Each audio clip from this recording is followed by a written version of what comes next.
Hello everyone, welcome to my channel. कैसे हैं आप सब? होप सो सब बढ़िया होंगे। तो गाइस, आज हम बात करेंगे न्यू टॉपिक पे, जो कि है मानव की उत्पत्ति एवं विकास। ये टॉपिक एमए फर्स्ट सेम के स्टूडेंट्स के लिए बहुत ज़्यादा इम्पोर्टेंट है। चाहे आप हिस्ट्री के भी स्टूडेंट हैं, तो अगर आप हिस्ट्री को पढ़ रहे हैं, प्राचीन इतिहास को पढ़ रहे हैं, तो सबसे पहला चैप्टर ये आपका यही होता है, मानव की उत्पत्ति कैसे हुई और उसका कैसे विकास हुआ। और इवन अगर आप +1 के भी स्टूडेंट्स हैं और अगर आप मेरी वीडियो देख रहे हैं, तो भी ये आपके लिए बहुत ज़्यादा इंपॉर्टेंट है, क्योंकि आपका चैप्टर फर्स्ट ही यही है हिस्ट्री का। तो वीडियो के एंड तक आप बने रहेंगे। वीडियो को maximum like, share and subscribe आप ज़रूर करेंगे अगर आपको पसंद आए तो। चलिए वीडियो को स्टार्ट करते हैं। मानव की उत्पत्ति कैसे हुई और उसका विकास कैसे हुआ। मानव की उत्पत्ति को जानने से पहले हमें सबसे पहले ये देखना है कि पृथ्वी की उत्पत्ति कब हुई थी। तो पृथ्वी की जो उत्पत्ति हुई थी वो हुई थी 4.6 अरब वर्ष पूर्व। अब बात करेंगे हम मानव की उत्पत्ति की। तो मानव की जो उत्पत्ति हुई थी वो हुई थी टर्शरी युग में। अब किस काल में हुई थी? तो प्लायोसिन काल में जो है मानव की उत्पत्ति हुई थी, वो भी टर्शरी युग में। आगे बढ़ते हैं। चार्ल्स डार्विन जी हैं, उन्होंने बताया था अपनी 2 बुक्स के थ्रू जो इस विकास का सिद्धांत दिया था, और बताया था कि मानव विकास का सिद्धांत इन्होंने दिया और मानव विकास का इन्होंने क्रम बताया था। तो चार्ल्स डार्विन की पुस्तक है 2, और ये दोनों नाम जो हैं आपको याद रखने हैं। फर्स्ट बुक का जो नेम है वो है ओरिजिन ऑफ स्पीशीज, जो कि 1854 में आई थी। इस बुक में इन्होंने विकासवाद का जो है सिद्धांत दिया था। सेकेंड बुक है इनके डिसेंट ऑफ मैन, जो कि आई थी 1871 में। इसमें भी जो है विकास के बारे में बहुत अच्छे से जो है इन्होंने एक्सप्लेन किया था चार्ल्स डार्विन ने। तो इन दोनों बुक्स को जो है आपने याद रखना है। आगे बढ़ते हैं। अब बात करेंगे कि हम जो है मनुष्य की उत्पत्ति किस समूह से हुई है। तो मनुष्य की जो उत्पत्ति हुई है वो हुई है प्राइमेट स्तनधारी के समूह से हुई है। देखिए, नाम तो आपको याद करने ही पड़ेंगे।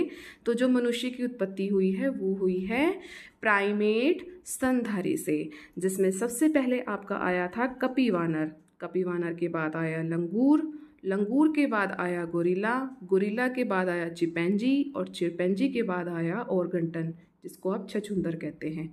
ठीक है, तो ये क्रम है, ये क्रम आपको जो है याद रखना है। ठीक है, आगे बढ़ते हैं और अब देखेंगे कि हम मनुष्य का विकास कैसे हुआ। मैंने अभी आपको ये बताया है कि उत्पत्ति किस समूह से हुई है। अब देखिए, उत्पत्ति हो चुकी है, आपको मैंने बता दिया है। अब देखेंगे इनका विकास कैसे हुआ है और कैसे कैसे जो है मानव डिवाइड हुआ। तो जो मनुष्य का विकास हुआ वो 2 करोड़ वर्ष पूर्व हो गया था, जो कि ये आदि पूर्वज माने जाते हैं। ठीक है, और इनको हम राना पिथिकस कहते हैं। ये राना पिथिकस होते हैं, जो कि 2 करोड़ वर्ष पूर्व जो है जो हमारे मानव हैं उनके आदि पूर्वज माने जाते हैं।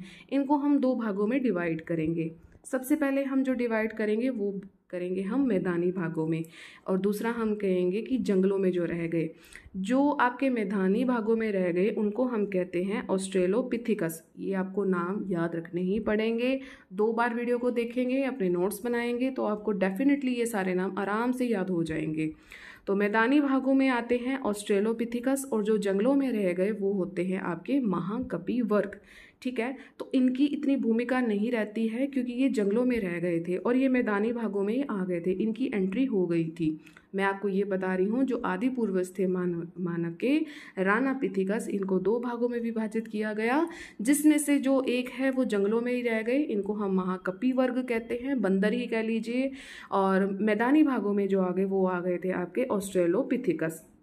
यहाँ से जो है मनुष्य का विकास स्टार्ट हो जाता है जब आप मैदानी भागों में एंट्री ले लेते हैं, जो ऑस्ट्रेलोपिथिकस थे जिनका नाम था। इस यहाँ से जो है मनुष्य का विकास जो है शुरू हो जाता है।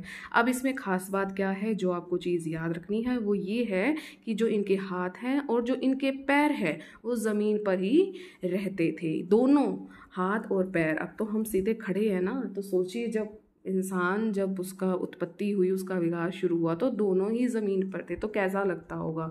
इसके जो अवशेष हैं वो किसे प्राप्त हुए थे? तो रेने डॉट महोदय द्वारा जो था 1924 AD में दक्षिण अफ्रीका के ट्रांसवाल प्रांत चूने की खदान से इनको खोपड़ी प्राप्त हुई थी। तो इनका नाम आपको याद रखना है, किस सन में इनको ये अवशेष मिले थे। ऑस्ट्रेलोपिथिकस के और कहाँ से हुए, ठीक है। तो ये सब चीज़ आपको याद रखनी है जो भी नोट्स में दिया हुआ है। इसके बाद जो आते हैं आपके होनो हैबिलस। होनो हैबिलस, यहाँ पे होनो हैबिलस है, इसमें जो है हाथों का प्रयोग करता था। वो किस लिए करता था? ये करता था छोटे छोटे यहाँ पर जो है औजारों को बनाना स्टार्ट कर दिया था होनो हैबिलस ने, ठीक है। इसके बाद अगला वर्ग आ जाता है, देखिए यहाँ पर जो था ऑस्ट्रेलोपिथिकस था। इसके बाद जो आता है आपका होनो हैबिलस आता है, जिसमें अब वो हाथ और पैर तो दोनों थे ना ज़मीन पे। इसके बाद जो होनो हैबिलस है उसमें हाथों का यूज़ करना स्टार्ट कर देता है। अब हाथों का यूज़ किस लिए स्टार्ट करता है? छोटे छोटे औजारों को बनाने के लिए। इसके बाद आता है हिडल वर्ग। ये जो हिडल वर्ग है ये जो यूरोप में ही विकसित हुए और वहीं पर ही ख़त्म हो गए। इनकी कहानी सिर्फ इतनी ही है और आपको इतना ही जो है याद रखना है। नेक्स्ट है आपके जो आए थे होमो इरेक्टस। इरेक्टस मतलब इरेक्ट, सीधा खड़ा होना, कि मनुष्य ने यहाँ पर जो है सीधा खड़ा होना शुरू कर दिया था। तो ये जो कहलाते थे ये होमो इरेक्टस कहलाते थे। अब ये भी दो प्रकार के होते थे, एक तो होते थे जावा मानव और एक होते थे पिकिंग मानव। ये सब आपको याद रखना है, जावा मानव और एक होते थे पिकिंग मानव। इसमें जावा मानव जो थे इनकी जो कह सकते हैं ना खासियत क्या थी जो आपको याद रखनी है। जो जावा मानव होते थे इन्होंने आग की खोज करी थी। ये एक तरह का वानर वर्ग था, ये नरभक्षी थे और इनको जो कहते थे पिथिकैंथ्रोपस इरेक्ट्स, क्योंकि हम जो बात कर रहे हैं होमो इरेक्टस की बात कर रहे हैं तो इरेक्ट्स ये जो थे जावा मानव पिथिकैंथ्रोपस, ठीक है। तो ये जो है नाम आपको याद रखना है। अब पिकिंग मानव की क्या विशेषता है? देखिए यहाँ भी ये नरभक्षी है, यहाँ पर भी ये नरभक्षी हैं, यहाँ भी ये वानर समूह हैं जो पिकिंग मानव है। लेकिन इसमें जो खास बात और जो ऐड ऑन की गई है जो आपको याद रखनी है वो ये है कि यहाँ पर जो पिकिंग मानव में आपको 40 जो है अस्थि पिंजर मिले हैं चीन से, एक किंजिंग नामक जगह से, ठीक है। तो पिकिंग और आप जो है याद कर सकते हैं 40, इस तरह जो है आप इस चीज़ को याद कर सकते हैं। तो 40 आपको अस्थि पिंजर मिले हैं, चीन से मिले हैं, किंजिंग जगह से मिले हैं। और इसमें और ख़ास बात क्या है, इसमें जैसे आग की खोज हुई थी ना जावा मानव ने, तो इसमें औजार का प्रयोग किया गया था, पिकिंग मानव ने औजार का प्रयोग किया गया था। और इनका जो नाम है जो इनको कहा जाता है वो कहा जाता है सिनेंथ्रोपस। यहाँ था पिथिकैंथ्रोपस, यहाँ पे जो है साउंड्स जो है लास्ट में सेम है और इरेक्ट्स तो है ही क्योंकि हम होमो इरेक्ट्स की बात कर रहे हैं। अब होमो इरेक्ट्स कौन होते हैं? यहाँ पर मनुष्य ने सीधा खड़ा होना शुरू कर दिया था। तो मुझे उम्मीद है जावा मानव, पिकिंग मानव और होमो इरेक्ट्स जो है आपको समझ आ गए होंगे। अब बात करेंगे हम नेक्स्ट जो आए थे वो आए थे नियंडरस्थल से। जर्मनी के नियंडर नदी घाटी से इनको जो है प्राप्त किया गया था। फिर आए हमारे क्रोमैग्नायन, ठीक है। ये क्रोमैग्नायन आए, इनमें ऐसी खास बात क्या है? क्रोमैग्नायन में इनकी जो मस्तिष्क क्षमता थी बहुत ज़्यादा तेज़ थी। ये इनकी खास बात है जो आपको याद रखनी है। जो इनकी मस्तिष्क क्षमता थी ना बहुत ही ज़्यादा तेज़ थी और ये सांस्कृतिक विकास के सूचक कहे जाते हैं। इनमें श्रम विभाजन भी था, काम के अकॉर्डिंग जो है आपको डिवाइड किया गया था। दफनाना की जो क्रिया है वो भी हमें यहाँ से मिली है और आत्मा में ये जो थे विश्वास रखते थे। आप देख सकते हैं कि कैसे कैसे प्रगति हुई, आत्मा, दफनाना, श्रम विभाजन, यहाँ पर जो थे ना आपको आधुनिक मानव के सिम्टम्स जो है दिखाई देने शुरू हो गए थे। यहाँ पर इतनी खास बात नहीं थी ना होमो इरेक्ट्स में, क्योंकि यहाँ सिर्फ यहाँ नरभक्षी हैं, वानर समूह हैं, आग की खोज हो रही है, अभी तो औजार का प्रयोग हो रहा है। लेकिन यहाँ पर आते आते क्या हुआ, यहाँ पर जो है जो बेसिक चीज़ें हैं जिन मतलब आप हड़प्पा सभ्यता में भी पढ़ेंगे तो वो चीज़ यहाँ पर शुरू हो गई थी। लास्ट में जब आ जाता है होमो सेपियंस, आप सबको पता है कि हम जो है आधुनिक मानव को होमो सेपियंस कहते हैं। इनकी उत्पत्ति कैसे हुई थी? तो इनकी उत्पत्ति हुई थी 2 लाख वर्ष पहले की उत्पत्ति इनकी हुई थी। तो ये चीज़ भी आपको याद रखनी है। अब चलिए थोड़ा सा रिवाइज कर लेते हैं और जो है वीडियो को एंड करते हैं। सबसे पहले आपके आए थे ऑस्ट्रेलोपिथिकस, ठीक है, तो ये मैंने आपको बहुत अच्छे से बताया है। इसके बाद आए थे आपके होनो हैबिलस, इन्होंने छोटे छोटे औजारों का प्रयोग करना स्टार्ट कर दिया था। फिर हिडलबर्ग आया जो कि यूरोप में ही विकसित हुआ और वहीं पर ही ख़त्म हो गया। फिर आए आपके होमो इरेक्टस, मैंने आपको इसमें बताया कि इसमें जो मानव है वो सीधा खड़ा होता है, ठीक है।